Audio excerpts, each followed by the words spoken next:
Praise the Lord. आज की इस मुबारक शाम में हम खुदावन यीशु मसीह के उस सामर्थी वचन का प्रचार आज आपके मध्य करने जा रहे हैं, जिसके विषय में बाइबल इस प्रकार से कहती है। आज मैं इस्तुफनुस के बारे में बात करता हूं और परमेश्वर का पवित्र वचन इस्तुफनुस के बारे में इस प्रकार से कहता है कि इस्तुफनुस परमेश्वर की तरफ से चुना हुआ और उसके ऊपर में परमेश्वर का नूर, उसके ऊपर परमेश्वर का अनुग्रह था। और परमेश्वर का कलाम इस प्रकार से बतलाता है कि उसके जीवन से बहुत अद्भुत सामर्थ के काम हो रहे थे, लेकिन आराधनालय के लोग, बाइबल में लिखा है और प्रेरित 6 में और उसके 8वें पद से लिखा, इस्तुफनुस अनुग्रह और सामर्थ से परिपूर्ण होकर लोगों में बड़े अद्भुत काम और चिन्ह दिखाता था।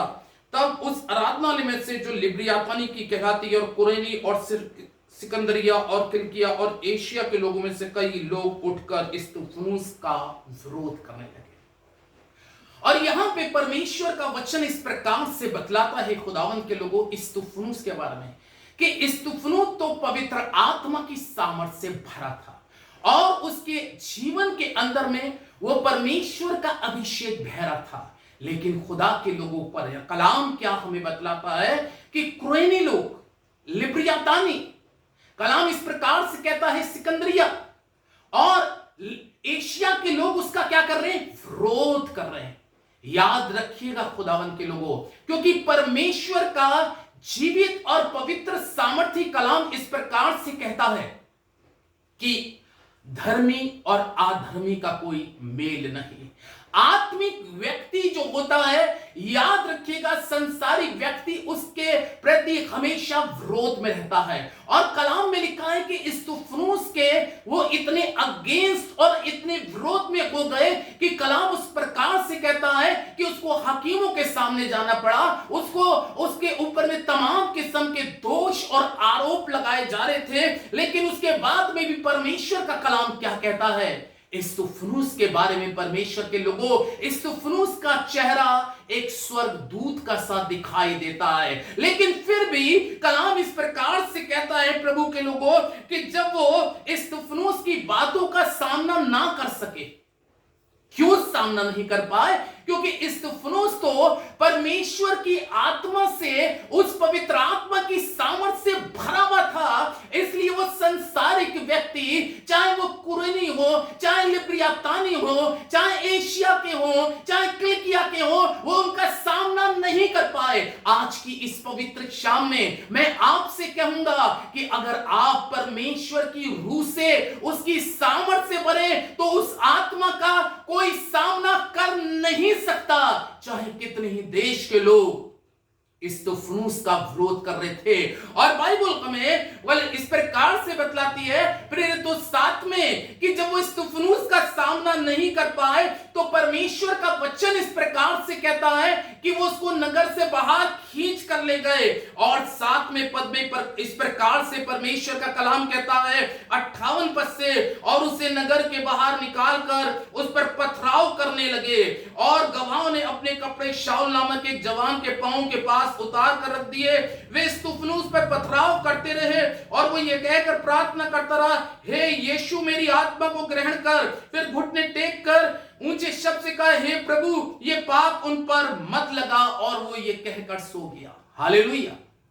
अगर आप इस्तुफनुस के बारे में पढ़े खुदावन के लोगों, वो लोग जो इस्तुफनुस पे पथराव कर रहे थे, उसके शरीर को घायल कर रहे थे। ओ प्रभु के लोगों, क्या आप इस चीज को सोचते हैं कि जब इस्तुफनुस पे पत्थर बरस रहे होंगे, चारों तरफ से उसके ऊपर में पत्थर बरस रहे थे, चारों तरफ से उसके तरफ में पत्थर पे पत्थर पड़ रहे थे, कभी वो सिर पे पत्थर, कभी वो उसके शरीर पे पत्थर, वो लहू लुहान था खुदा के लोगों, वो उसका खून, उसका रक्त बह रहा था। लेकिन उसके बावजूद भी परमेश्वर के लोगों, कलाम क्या कहता है? वो स्वर्ग को खुला हुआ देख रहा है और परमेश्वर के पुत्र को दाहिने बैठा हुआ देख रहा है। और क्या उसने अपने मरते दम तक क्या याचना करी? कलाम में लिखा है जब उसने जान लिया कि अब मेरा प्राण निकल जाएगा। मैं आपको बताना चाहता हूं, ये शरीर तो सबका है और ये शरीर का एक दिन तो प्राण निश्चित जाएगा, लेकिन उसके प्राण निकलते समय वो उन लोगों के लिए जो उसके साथ दुर्व्यवहार व्यवहार कर रहे हैं, जो उसको मार रहे हैं, जो उसको पीट रहे हैं, जो उसके ऊपर में तमाम किस्म के पत्थरों का, ओ प्रभु के लोगों, उसके ऊपर में पत्थर चला रहे हैं, वो उस कंडीशन में लहू लुहान है, खून से लथपथ है, लेकिन वो अपनी आंखें परमेश्वर की तरफ लगा के क्या कहता है, आए पिता तू इनको क्षमा कर दे, इनको क्षमा कर दे, क्योंकि इस तुफनूस ये जानता है, क्योंकि ये अभी अज्ञानी है, अभी इनके पास में ज्ञान नहीं है। क्या आपको मालूम है परमेश्वर के लोगों, क्षमा करने का दान, ये वो दान है जो हर एक के पास में नहीं पाया जाता। ये वो दान है जो स्वर्ग से ही मिलता है, और ये दान वही है जो परमेश्वर के लोगों को परमेश्वर की तरफ से मिलता है। मैं कहूंगा इस तुफनूस के पास में ये बहुत बड़ा दान था, क्षमा करने का खुदावंद के लोगों। और उसने किस तरीके से परमेश्वर का जीवित और पवित्र कलाम इस प्रकार से कहता है कि उसने वहां पर सब लोगों को लिए मरते दम तक, अपने प्राण निकलने से पहले उसने उनके लिए ये नहीं कहा खुदावंद इनका नाश कर दे, इनको तलवार से मार दे, इनके ऊपर में आग गिरा दे, इनको ऊपर में पानी गिरा दे, इनको बिजली गिरा के मार दे। लेकिन नहीं, खुदावंद के लोगों, एक धर्मी जन की पहचान, एक विश्वासी की पहचान, एक खुदा की रूह से भरे हुए की पहचान क्या है कि वो मृत्यु तक खुदा के लोगों क्षमा की ही याचना कर रहा है। और उसने कहा यीशु मसीह से इनको क्षमा कर दे खुदावन यीशु मसीह। बाइबल हमें पतरस के बारे में मत्ती 18 में इस प्रकार से कहता है और 21वें पद में, तब पतरस ने पास आकर उससे कहा, हे प्रभु, यदि मेरा भाई अपराध करता रहे तो मैं कितनी बार उसे क्षमा करूं? क्या 7 बार तक? यीशु ने उससे कहा, मैं तुझसे ये नहीं कहता 7 बार, वरन 7 के 70 गुना तक क्षमा कर। हालेलुया। यानी कि ये प्रभु यीशु मसीह की इच्छा है। पतरस उसके पास आकर पूछता है, आए खुदावंद, मुझे बता दे कि मैं अपने भाई को कितनी बार क्षमा करूं? 7 बार तक?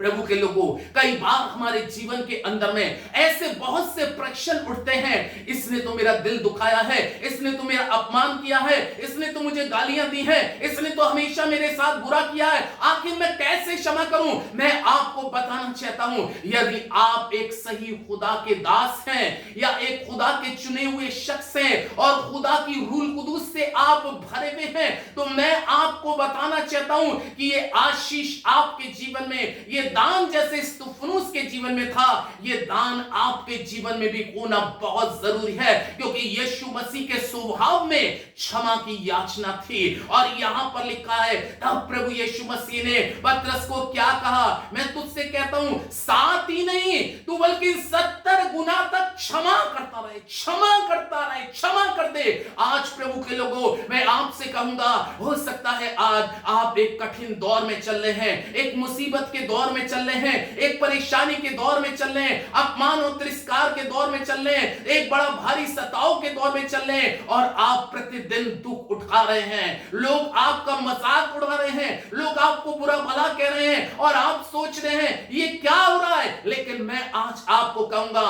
प्रभु यीशु मसीह ने ये बात पतरस से भी कही, मैं तुझसे कहता हूं 7 ही नहीं वरन 70 गुना तक तू क्षमा करता रहे, क्षमा करता रहे। आज देखिए तो सही खुदा के लोगों, आप अगर ये क्षमा की याचना आप अपने उन लोगों के लिए करते हैं, तो वो स्वर्ग का परमेश्वर, जिसके विषय में यीशु के बारे में लिखा है, जो क्रूस पर था, जिसने उस क्रूस पर से भी उन डाकुओं को और उन अपराधियों को और उस भीड़ को, जिसने उसके साथ ऐसा व्यवहार किया था, क्या कहा उसने? आए पिता इनको क्षमा कर दे, आए पिता इनको क्षमा कर दे, क्योंकि ये नहीं जानते क्या करते हैं, ये नहीं जानते क्या करते हैं। प्रभु के लोगों, एक वचन को और परमेश्वर के कलाम के अंदर में अगर हम देखें तो प्रभु यीशु मसीह कहते हैं मत्ती में ही, अगर तुम जिसके अपराध क्षमा करोगे तो उसके अपराध क्षमा किए जाएंगे। इसलिए खुदावंद के लोगों, आज आप सीखें और समझें, यीशु मसीह ने हमें क्षमा के लिए कहा है कि तुम अपने अपराधियों को क्षमा करो, जैसे मैंने तुम्हारे अपराध क्षमा किए वैसे तुम भी अपने अपराधियों को क्षमा करो। आज क्षमा करिए खुदावंद के लोगों।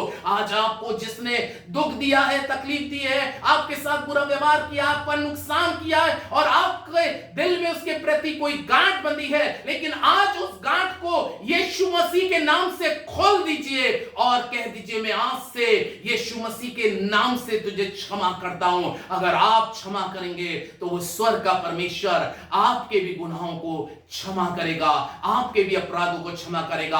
आइए दुआ करें। हमारे जीवित महान अत्यंत सामर्थी परमेश्वर, करूबों पे विराजमान यहोवा, मैं तुझसे प्रार्थना और विनती करता हूं तमाम तेरे लोगों के लिए जिनके घरों में यह संदेश जाता है, जिनके परिवारों में यह संदेश जाता है, जितने राज्यों में, जितने शहरों में, जितने देशों में यह संदेश जाता है, यह संदेश उनके घरों के लिए और उनकी व्यक्तिगत लाइफ के लिए आशीष का कारण बन जाए और प्रभु लोगों के अंदर में क्षमा करने की भावना आ जाए और खुदावंद को क्षमा करें, ओ क्षमा करें खुदावंद। आपका धन्यवाद करते हुए इस प्रार्थना विनती को प्रभु यीशु के नाम से मांगता हूं, आमीन।